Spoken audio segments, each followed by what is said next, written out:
Hey, welcome back. We're actually going to do a deep dive on Bremen Point, the dead body, fire-breathing dragon turned fire-breathing unicorn by my client. I'm very proud to have a client, Vlad Mirochnik. So thanks for coming on so we can do a deep dive in terms of your experience with our program. It's kind of like a long-form, I wouldn't call it a testimonial, but a case study. I definitely don't want this to be a puff piece or anything like that on that. Vlad already did a short form puff piece for us on our website. So I want to kind of like dive into how we worked together and specifically talking about this deal. So thanks for being on again. My pleasure.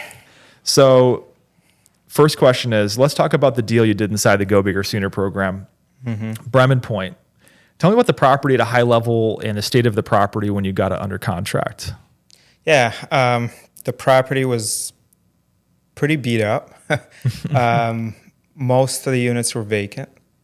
There were 4 on the rent roll that were occupied, but in actuality there were 6 physically occupied. None of these people were paying rent. 0% economic occupancy. Correct. The building needed a complete turnover. It's been neglected. It's not just deferred maintenance. It was really bad. A lot of units had missing doors and windows, and the outside where the elements were inside. It was that was the condition of the property. So it's 14 units, right? Correct. Yeah. So let's talk about the numbers now. I mean, the numbers on the inception are pretty easy to talk about. Zero revenue and expenses, right? So fast forward to now, like what's that up? You just went through a successful refinance. We had some bumps in the road that we talked through that we were able to overcome. But tell me about the outcome of that deal. Yeah, we bought that property for $325. It had to be an all cash deal. There was no bank that was going to finance it. I couldn't find an insurance company to insure the building for the first 4 months until a lot of the repairs were made. Yeah. And we had 4 squatters in there. The property needed another $350,000 in upgrades.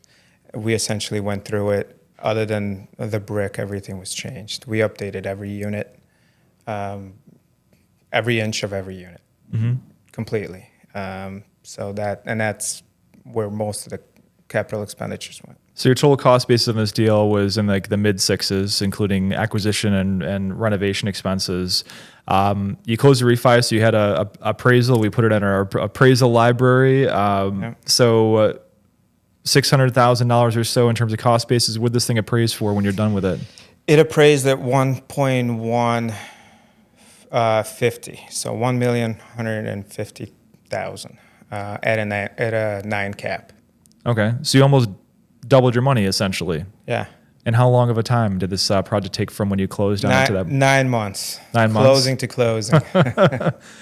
So increasing your net worth by about $600,000 in one deal. I mean, this wasn't your first foray into commercial, but kind of what did this deal do for you in terms of like, I don't know, the doors that opened up in your mind? A lot more confidence to take harder deals, creative deals that are not just turnkeys. And that definitely, I feel a lot more confident now going into full rehab multifamily deals with no rents coming in for a year and I can do more of these now. So let's talk about the numbers right now. What in terms of like annual rents, what are you bringing in now from it from zero? Okay, so it's doing $12,500 a month in rents for the rest of this year. The NOI is $100,000 on it, and it's cash flowing $32,000 a year. And it also provides another $30,000 in tax depreciations. So it becomes essentially an income tax neutral $30,000 a year, and that only appreciates at least 5% a year. And So let's get into how we're working together through this. Like, what role did I play in helping you through this opportunity?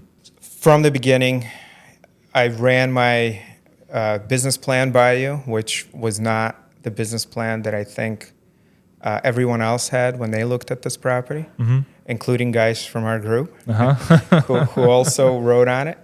And I ran that by you to see what you thought about the business plan, because we didn't do a traditional apartment model. That advice came in very crucial, because it kind of supported the idea that I had that this is a viable business plan. And you helped me with running the numbers for the refi. I mean, hugely, because that was a rocky road, and I had to. So that made it a lot easier, knowing that I underwrote it right, my expectations were correct, and yeah.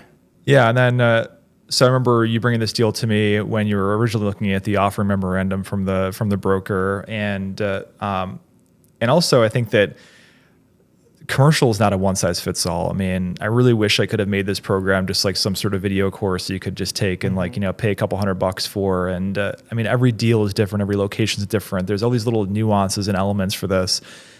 This particular property was in very, very close proximity to a major employment center, which was Rochester General Hospital. And I think that you and I were kind of talking about this deal as a partner, with me offering the kind of like an objective third party as to like how I would take this deal. So bringing it forward. Going through this process, it wasn't your first like renovation project. By the way, you had a dead body that was in this deal. We can't forget that, because I don't want this to be like clickbait and not tell that story. So tell me about that. Another skill I learned in this process is how to do biohazard cleanup.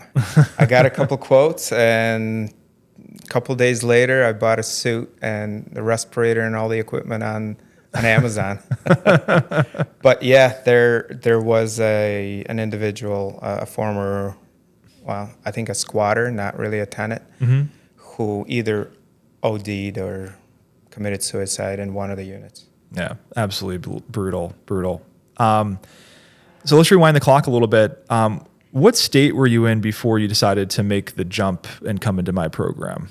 I was already transitioning to commercial. We already planned on unloading quite a few of the smaller multifamily. When you pitched the opportunity to me, I didn't need to think about this. This was a no-brainer. I've benefited from your advice for years for free. So I figured if I have pay, it can only get better. It was a no-brainer.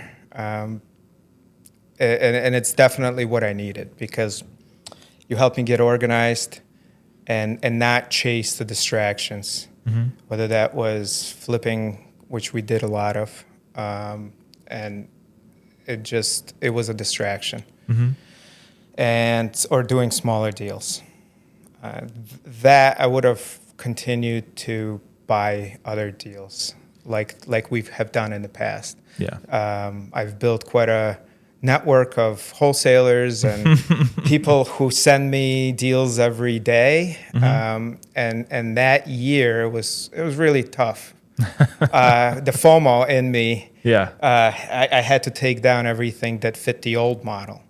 And maybe if I didn't join the program and I didn't have that support, I would have reverted back to the easy, $75,000, $100,000 rentals, duplexes and whatnot. Yeah, no, I had to talk you off the ledge a couple of times. So yes, and I think even still to this day, I have to talk you off the ledge a little bit. Let me ask you this, because I think that this FOMO thing. I think that you didn't just cut off those relationships with these wholesalers or anything like that. It kind of like you were able to take the infrastructure you built for yourself and then help you as a commercial investor by being those deals you may have taken down yourself. Now you can provide that value to somebody else that's at the coffee club, for instance, or somebody that else is in your network, and he's like, hey, listen, I'm focused on commercial deals, like, and that sort of thing. So tell me about kind of like how you were able to, take this thing that, some people may have been just like, just cut it off, move on, but you were able to actually kind of like transmute that into your path and alignment. Yeah. So some of these deals that really made sense, I sent to friends, represented them as an agent on the flips or on some of these rentals. I was able to scratch that itch through somebody else and still make a buck and not pass it up. And now I love that some of my friends have bought those deals that I didn't. We have a really tight-knit community of investors in town, and I love sending them an exclusive deal that someone sent to me that nobody knows about, and it's just too small or just not up to our buy box, but it is to someone else, and I love that when people, I love it when people send me deals, so I do the same for others. Yeah, and I think that this thing that may have been like now you're not doing these deals anymore. It's like now you have more deal flow on the commercial side of things. So, which is actually like really awesome. And that's the thing that the same thing that happened to me, and the same thing I like talk to my clients about that are like the deal junkies, like the recovering deal junkies, like you and I. Yeah. It's definitely different. We had to look at a lot of deals before. It was almost a full-time job in its own, just running around looking at deals that you have to respond within 15 minutes that you're going to take it or not, or this wholesaler's moving on to somebody else. So it was very stressful, and it's not the case in commercial. It's more or less of a 9 to 5. It's just very rare that we have to go and look at something or deal with something on the weekends. The deal, as far as the deal flow, I took about a year and a half and went to every meetup I could and told every person at those meetups of what I'm looking for. I don't think there's many investors in Rochester who don't know what I'm looking for now, and that's how these deals have been coming along for the most part. I appreciate you, saying that joining with me and hiring me was a no-brainer. But I mean, still at the same time, it took a lot of faith and trust. All right, and at one moment, it may have been a singular moment, did everything crystallize, and that that faith turned into like true belief, and you said to yourself, like, "Damn, this was totally worth the investment." When did that moment happen? That moment happened fairly early on when I joined the program, because just a few weeks later, I was meeting with people who would never take my call before, and these introductions came through you. That's the biggest. I think that was the biggest surprise for me. And now these people and I are coming up with deals. And then the second benefit was that I didn't expect was the camaraderie of the other guys in the group. It's been great. Like, I made a lot of new friends and business partners and clients. I love the brotherhood between us. I can still say that because we don't have a woman in the club. Not yet. Not yet. But the camaraderie is awesome. It's something that I haven't experienced before. I was never into sports. I was never a diehard sport fan of any team. Yeah, me neither. And so, like, it was always odd to see people, just random strangers, talking about a common idea or a common point of interest. And when I joined this group, I realized that, like, almost everybody in here is like me. We only want to talk about real estate and how to get creative with deals. And like our partners are now coming out of this group. Yeah, absolutely. One thing that I totally didn't realize was going to happen is, like, you and Francisco Restituyo partnered up to make Bremen a success by, taking, he's like, dude, you were like, I don't want to run an MTR, an STR, short-term rental. And so, Francisco is, he's got a whole business. Francisco is a full-time firefighter as well. I works for RFD, and he's got a side hustle with, Airbnb arbitrage and doing short-term rentals. So I did not see that coming either. Yeah. Well, so it's not just a side hustle. It's a huge operation for them now. And besides the numbers that I mentioned to you, of what it does for us, how it performs for us. The one thing I haven't mentioned is that Francisco and Ivan and their families involved in this business are also making quite a bit of revenue from it, and it's supporting their business as well. So it's not just for us. Like this is a great partnership that he's able to make money on, and we're able to have a safe, secure partner operating that property. Yeah, that's absolutely amazing. So let me be devil's advocate for a moment. There's a lot of stuff out there on YouTube just like this. Like, why don't you just do this journey like via YouTube University, or like picking up a book or like whatever? Like, why did you feel like you needed something more than that? Yeah, I learn through hands-on trial and error, and I've benefited from other mentors in my life before. I know what it's like to have somebody who's done it hold your hand through a deal. And it would have taken way longer if I relied on YouTube or podcasts, because you can't filter out what's right, what's wrong. Every deal is different, and it's hyper local. So hearing a podcast from California or another place in the country where the market is completely different is almost irrelevant. It's way easier and quicker to just get mentorship. Absolutely. Who is this program not for? It's not for dabblers. There's a huge segment of investors who stay in this small portfolio, and they do it on the side. This is for somebody who's actually going to put the effort in to do this as a real business, not just a side hustle or an investment. Or it takes a lot of work, and it's not for somebody who's just going to sit through it and think that it's going to get handed to them. You still have to go out and work on it. But yeah, I think it's really for anyone who wants to get into commercial or buy something that's a little more money, that's seven figures or higher.